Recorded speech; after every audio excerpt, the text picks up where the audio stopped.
然后你看到那个位置了吗？Begin Again， 我超喜欢的电影，是我们两个这辈子看过的第一部电影。当时陆老师说：“哎，来我家里看电影吧。”我说他这个是不是有什么企图？然后他是真的就在看电影。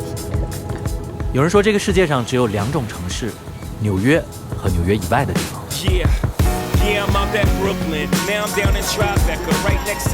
纽约像一座被压缩过的地球，它是人类现代文明最极致的凝结。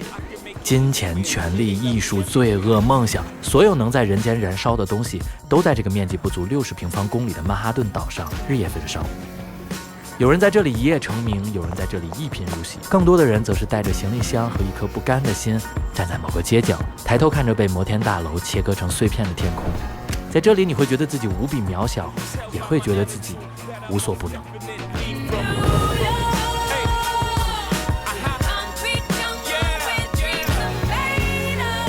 而这一次，我们带着一张价值8万元的世界杯门票，飞越了整个太平洋，去亲眼见证这座城市的终极浪漫——世界杯决赛。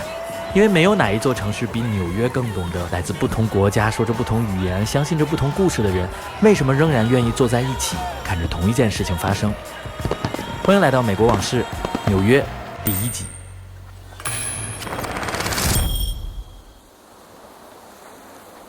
好，我们现在距离2026年世界杯的决赛还有不到48个小时。刚刚FIFA又开票了，我们那张价值7380刀的票，现在已经涨到最低1万2一张。刀？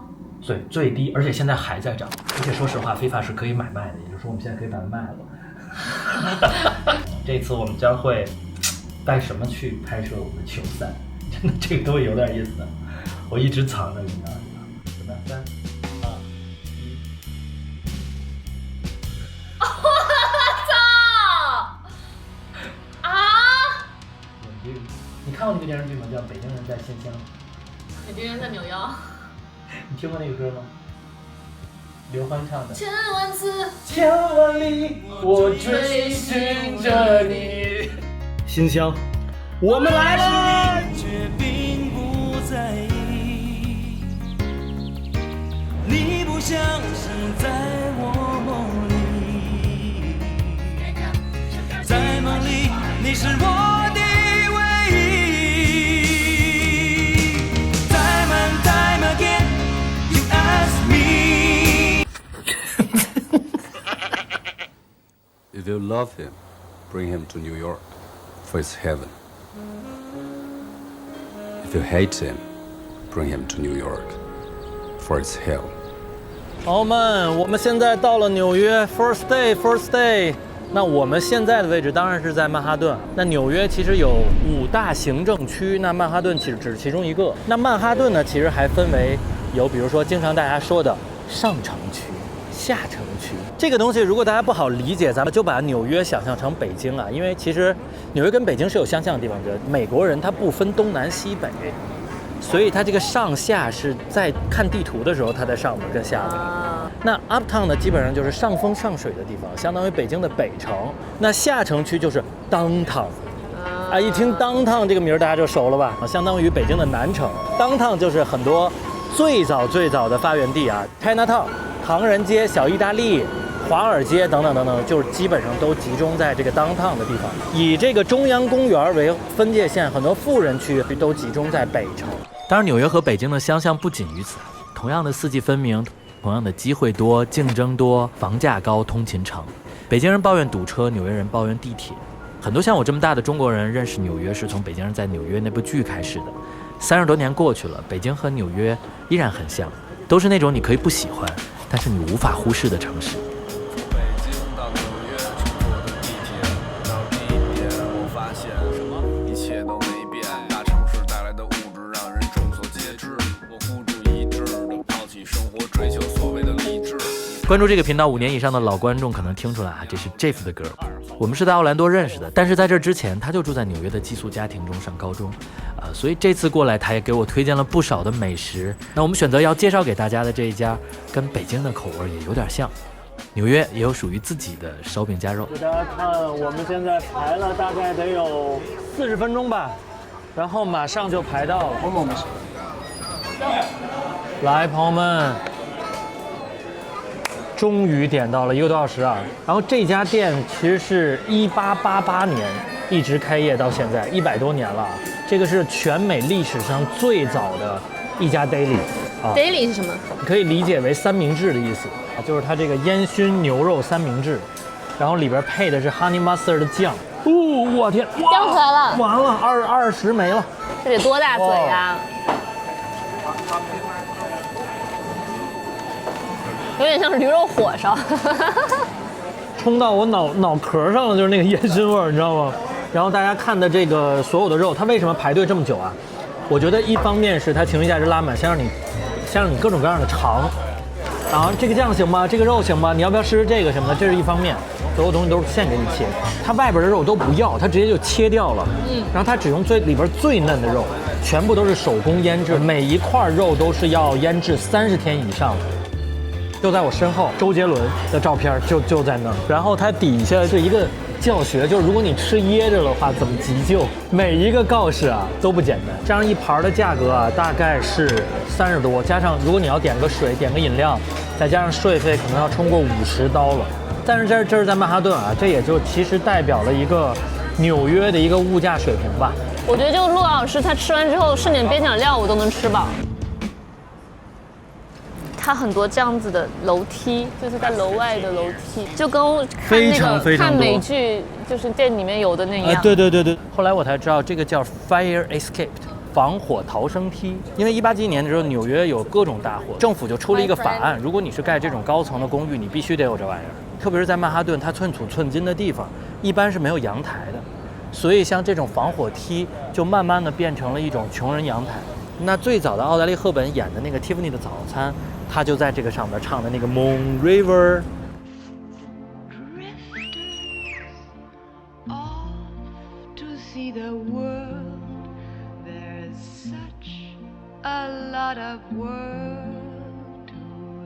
6人行就更不用说了，太多的故事发生在逃生梯上。Just hurry up. Okay.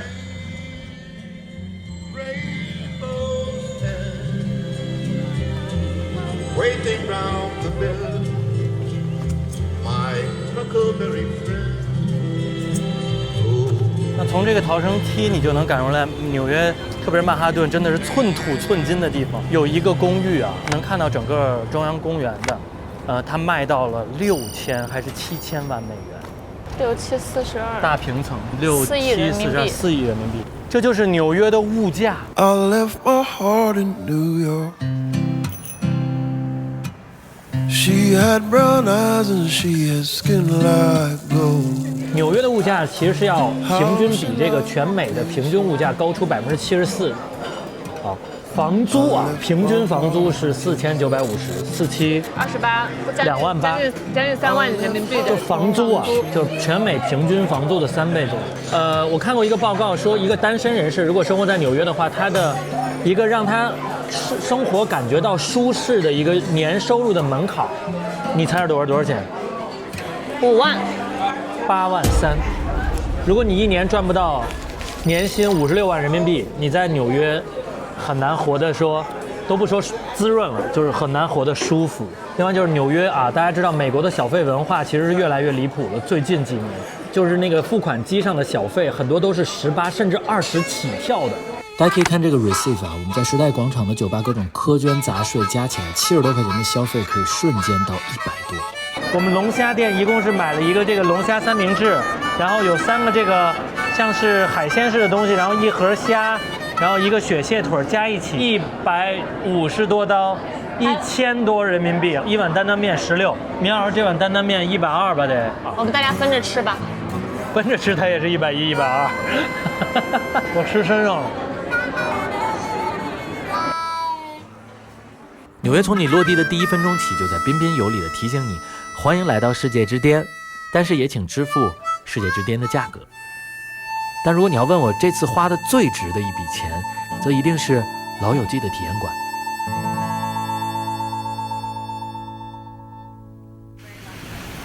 好，今天有点天气之子啊，然后纽约下了很大的雨。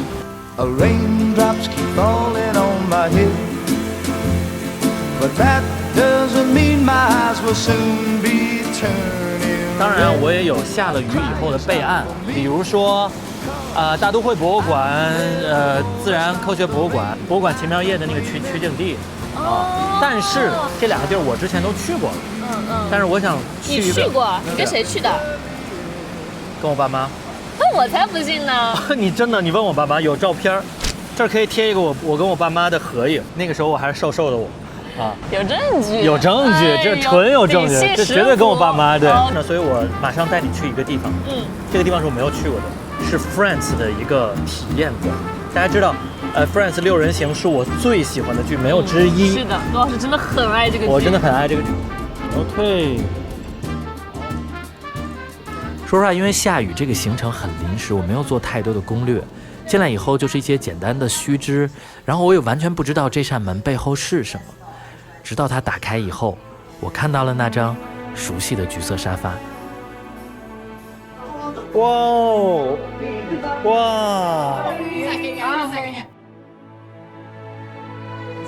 哇，小鸡皮疙瘩了！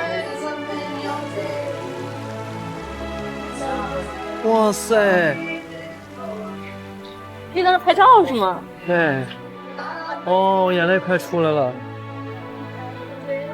我感觉刚那个门打开，就像你在那个鹤窝什么鹤窝鹤沟窝，这是什么 Welcome to the real world. It sucks, but you're gonna love it. 罗老师要流泪了，我都有点感动了，因为我是看过的。逼着你看的。哇塞 ！Thanksgiving 那集。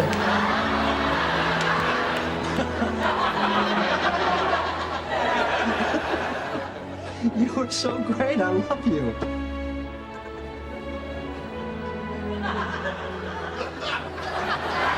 们现在就坐在 Monica 的客厅里面。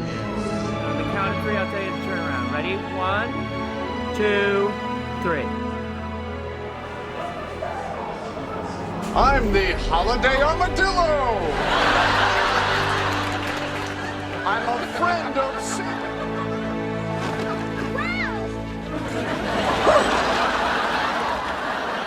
看这个 Smalley Cat 啊，这个我知道。 Smalley Cat。 Do we dare? We dare.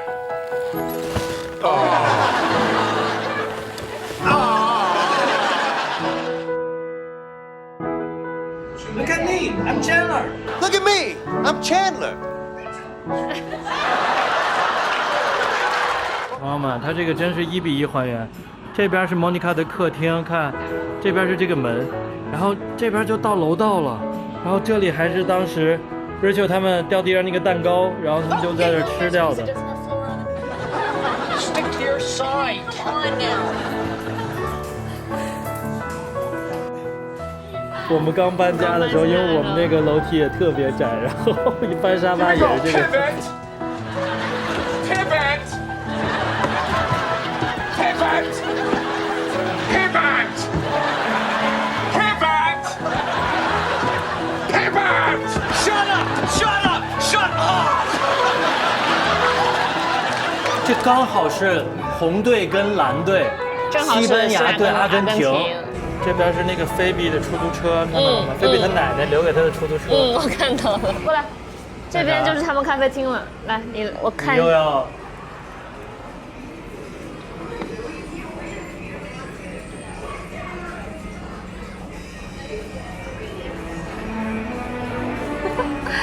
你别说你了，我刚刚一进来我都差点就掉眼泪了。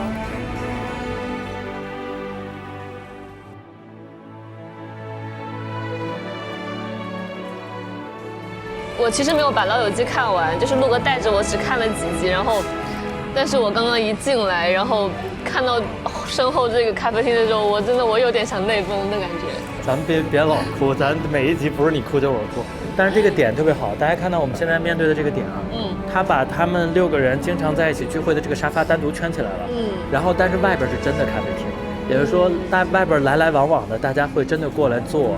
然后休息点咖啡，单独把这个沙发圈起来，让我们过来照相，就让我真的刚刚一走进来就有点自己是主角的感觉，就有点深对。然后你就有种感觉你在片场这些人都是 NPC。对，而且特别的自然，大家真的在，因为大家真的是真的过来喝咖啡的人。对，哇，所以你知道我刚一觉进来的时候真的很震撼。我第一反应就是 Who is Mike？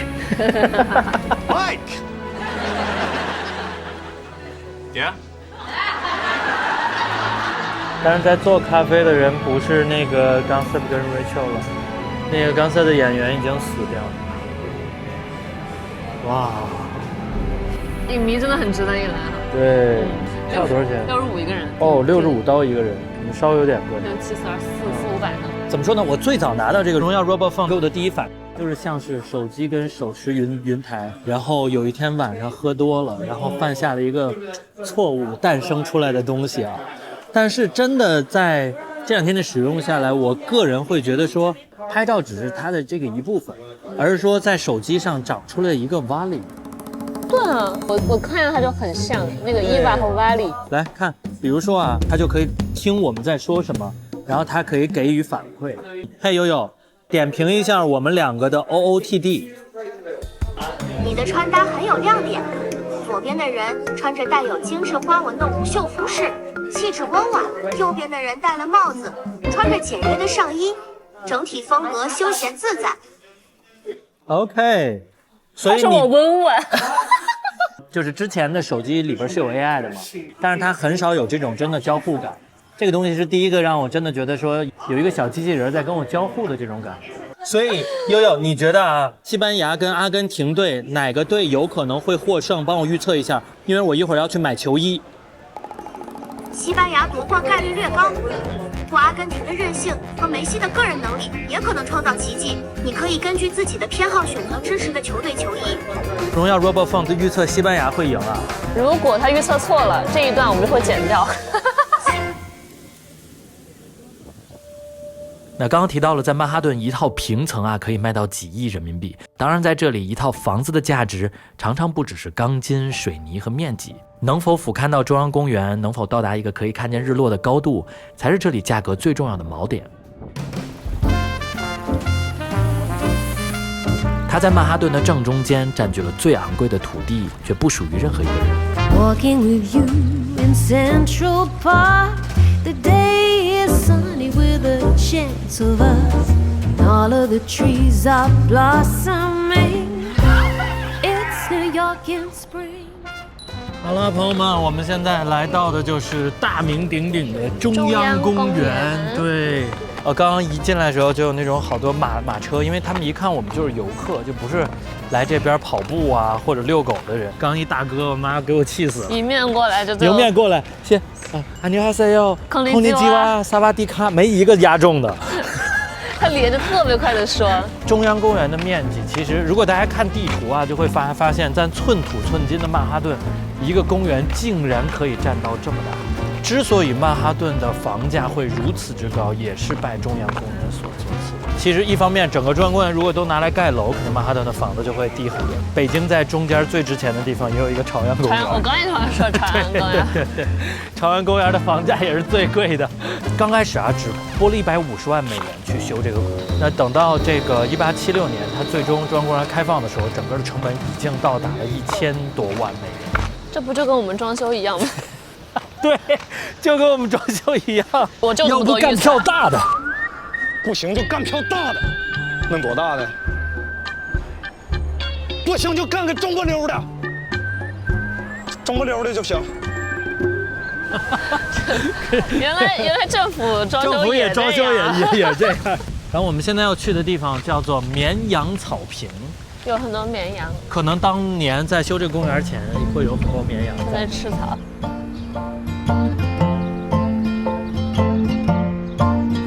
这是绵羊草坪，好漂亮。哇，阿根廷，看到了，有人把阿根廷的国旗放那儿了。现在这个草地上面什么人都有，我还看到有小姐姐穿着泳衣在这晒太阳。这一幕相信大家在很多的电视剧、电影里面都看过了。这里就是中央公园的绵羊草坪。然后我现在已经使用这台荣耀的 RoboPhone 已经有大概2、3天的时间了。整体的感受还是不错的啊。首先第一点就是从外观上，你会是觉得他真的很拉风，就老外一直老外一直在问 Next camera， 然后他说我在哪儿能够买到，已经有好几个老外都在问我同样的问题了。那如大家所见啊，它是一个可以折叠的云台，也就是说你不用它的时候，你可以收回去。我感觉啊，60%左右的使用场景，我还是就是不会把它拉出来的，我就相当于这盖儿一拉出来，我就这么拍了，就跟我在使用普通的手机一样。而且它很轻的。那当你把它展开的时候，它就是一个小型的3轴云台。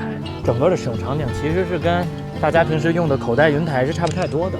啊，那跟手机云台一样啊，它上面这个伸出来的摄像头就像一个 Valley 一样，也可以实现，比如说对脸部的追踪啊，等等等等。在你自拍的时候，或者说当你有一个手机支架把它放在那儿的时候，它都能根据人物去追踪你。那当然，这里还有一个就是我这2天使用最多的模式，就是阿莱电影模式，它会给你一条 log C3的曲线，也就是阿莱的曲线。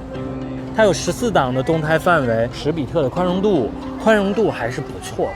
那阿莱的 log C3的特点其实就是肤色主成，你看到基本上啊，国内90%以上的 TVC 跟电视剧，包括你们在拍的电视剧都是阿莱的。为什么？就是因为它的肤色特别好，它不费调色。那这次荣耀 RoboPhone 搭载的是第5代骁龙8至尊版芯片，因为这颗芯片它是支持在没有网的时候去做一些本地的运算，所以在高强度的拍摄跟使用中会表现得非常稳定，也可以让悠悠随时响应你的需求。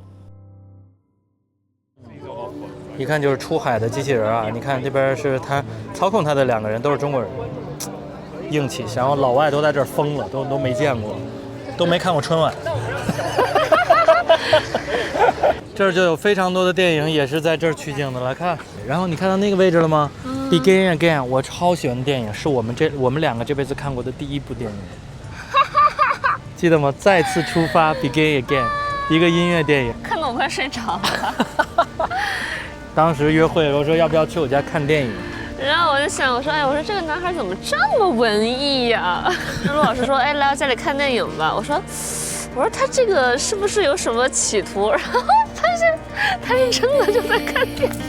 You don't have to smile so sad. Laugh when you're feeling bad. I promise I won't. 庄公园是这座城市电影感最浓烈的容器，所以它太适合被拍进电影了。因为纽约的电影从来不只是在拍纽约，它是在拍一个人如何在巨大的城市里偶然得到了一段属于自己的时刻。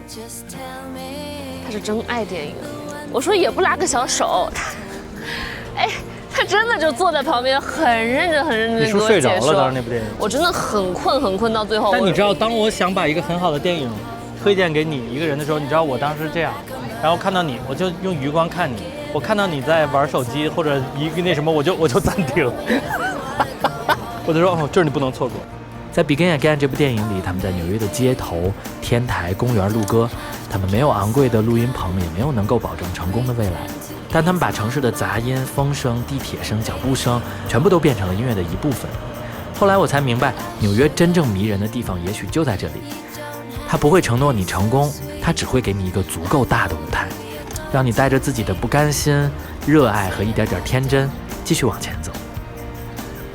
其中有一首歌就在这里，我们面前这个喷泉的对面，他们在船上，我不知道你记不记得，他们在船上的时候就在这儿录的。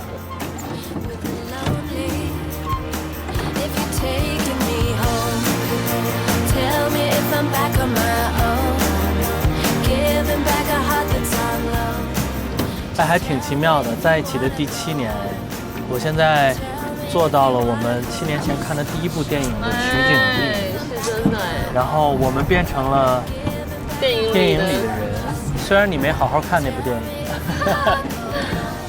他们在求婚。Congratulations！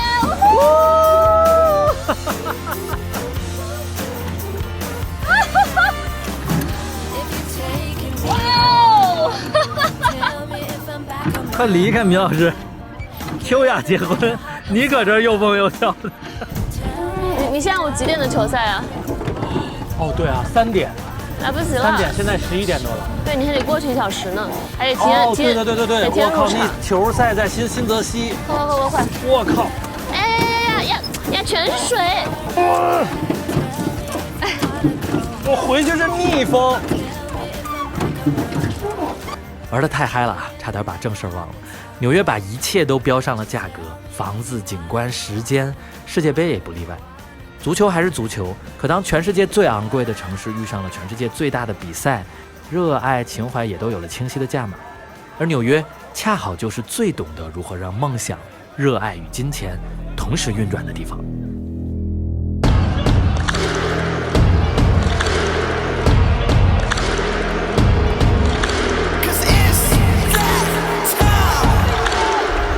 Let's play football.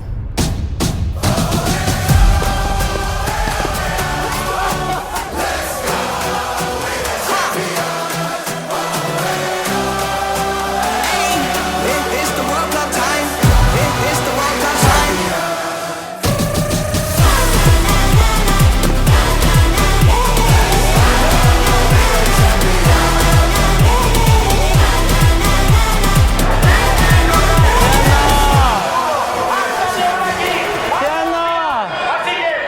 氛围就是这么个氛围，希望大家能够感受到。至于为什么穿阿根廷的球衣啊，单纯是因为这是唯一一件可以买得到的了。我要不要买个西班牙的帽子？这样就是极限端水。Messi and Spain? I'm wrong, bro. I watch you, bro. It's there is no Spain. No more. No more. All sold out, right? Yeah, today. Today? See? 我不是太懂足球，我是个篮球迷，所以到了赛场，我也只能靠话语。你来预测一下比分。我感觉吧，今天得90分钟是一个平局。好，开球了，朋友们，观众朋友们，大家好！北京电视台、北京电视台、中央电视台，欢迎大家收看今天的世界杯决赛。那对阵的双方是阿根廷和西班牙。守门员吹响了本场比赛开始的哨音，裁判员把球扑了出来。我是做出行，他是做出行美食。这场比赛的最大赢家是巴萨球迷，因为梅西他是巴萨青训出来的。另一边西班牙这边，你们知道是谁吗？亚马尔是巴萨的，维纳里巴萨的，完了利奥是巴萨的。就是还有另一个球员传加西亚巴萨的。所以他们很难说打起来，因为其实他们很熟。对。He's already committed to it. Absolutely effective. 特别的走血肉。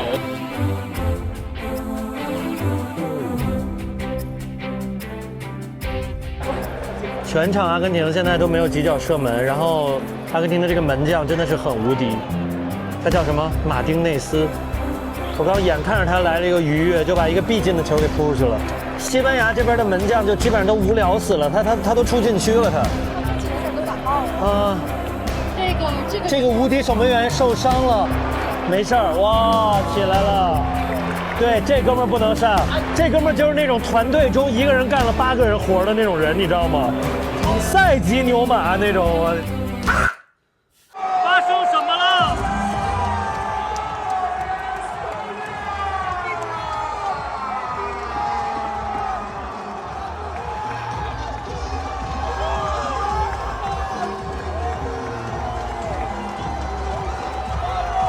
下半场加时赛的下半场，我都不知道开球了，突然就进了。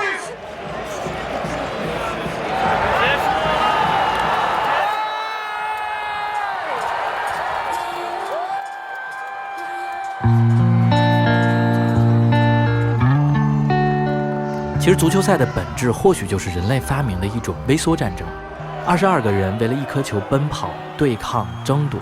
所有的野心、暴力、愤怒、荣誉与不甘都可以被锁进90分钟和17条规则里。对于一个非球迷来说，这次世界杯最让我在意的并不是谁夺冠，而是伊朗队曾经顺利地抵达美国，站上赛场。当战争让许多对话都失去了出口，足球却依然为他留下了一块草坪。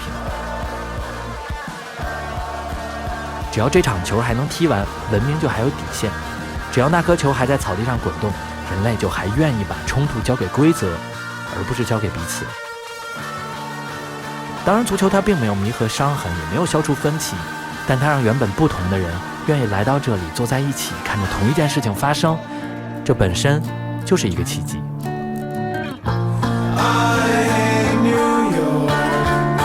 Talking in circles taking things personal.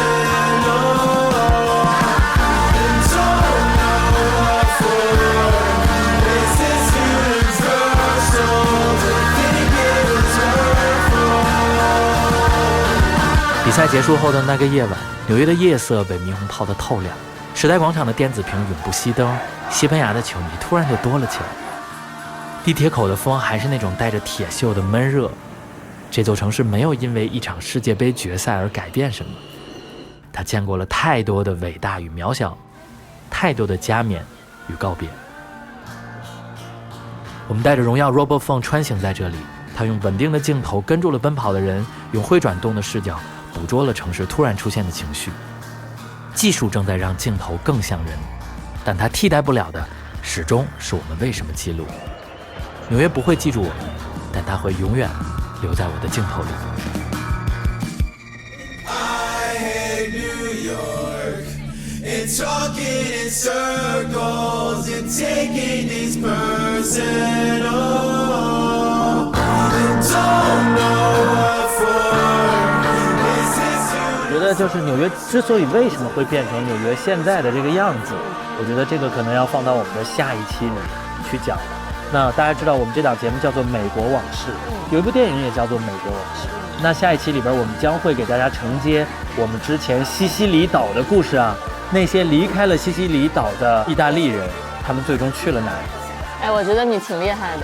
之前我们在那个做黑手党的时候，陆老师就在节目里面给自己挖了个坑。我说这坑什么时候埋啊？这么快就填上了。好了，记得给我们个一键3连，记得持续关注我们。我们下期美国往事再见。